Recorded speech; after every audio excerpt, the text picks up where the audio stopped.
तर मी online parcel मागवलं होतं KFCमधून. ॲक्च्युली प्लॅन KFCचा झालाच नव्हता, प्लॅन होता डॉमिनोजचा. तर हे पार्सल मी घरात घेऊन गेल्यानंतर बिटूचे आणि बिटूच्या पप्पांचे रिॲक्शन तुम्हाला बघायला भेटलं. तर कसे दोघं जण पळत आलेत बघा ऑर्डर आल्यानंतर, कारण की हे दोघं खूप खुश झाले होते, कारण की त्यांना खूप बाहेरचं खायची इच्छा झाली होती. आणि मी गेले काही दिवस झाले डॉमिनोज आणि पिझ्झा ह्या गोष्टी बंदच केल्या होत्या, कारण की त्या शरीरासाठी हानिकारक होत चालल्या होत्या, कारण की बॉडी वेट पण वाढत चाललं होतं, बिटूची पण बॉडी वाढत चालली होती. तर आता सध्या बिटू बरा दिसायला लागला होता. पण डॉमिनोजचा पिझ्झा खायचा होता, पण काही पिझ्झाची ऑर्डरच प्लेस होत नव्हती, कारण की ते जे ॲपवरती असं दाखवत होतं की ऑफलाईन ऑर्डर बंद आहे, म्हणून तुम्ही ॲटलिस्ट तिथं जाऊन तरी टेक अवे करा किंवा तिथे बसून खावा.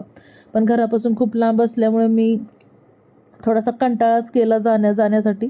पण मला KFCला रिव्ह्यू द्यायचे त्याच्यामध्ये. एक नंबर भंगार सर्व्हिस आहे KFCची. म्हणजे घरापर्यंत पोहोचेपर्यंतच ते जे पार्सल आहे ते एकदम थंड होऊन जातं आहे. मी ऑर्डर प्लेस केल्यानंतर मला 2 तासांनी पार्सल रिसीव झालेलं आहे, कारण की त्या ज्या डिलेवरी बॉयला आहे त्या ॲट अ टाईम 2 ऑर्डरची रिक्वेस्ट गेली होती. त्याच्यामुळे माझं पार्सल घेऊन दुसरं पार्सल घेऊन त्याला देईपर्यंत माझं पार्सल खूप थंड झालं होतं. आणि अशा म्हणजे आपण घरी जर ऑर्डर केलं तर ते एकदम भंगार सर्व्हिस देतात, टेस्टलेस देतात, कधीचं देतात काही मला तेच माहीत नाही आहे की हे लोक जसं काय की सकाळचं पार्सल सकाळी बनवलेलं संध्याकाळी देतात की काय. पण पैसे घालवले होते तर खावं लागणारच.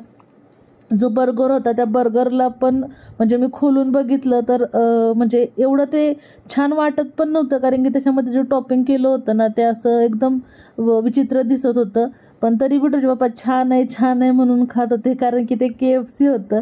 तर असा हा म्हणजे व्हिडिओ होता. आणि ते आपण तिथं गेल्यानंतर गरम गरम खाल्लेलं चांगलं असताना आपल्याला तिथे टोमॅटो सॉस वगैरे मिळतो. घरी अजिबात चांगली सर्व्हिस देत नाही, तसली भंगार KFC कंपनी.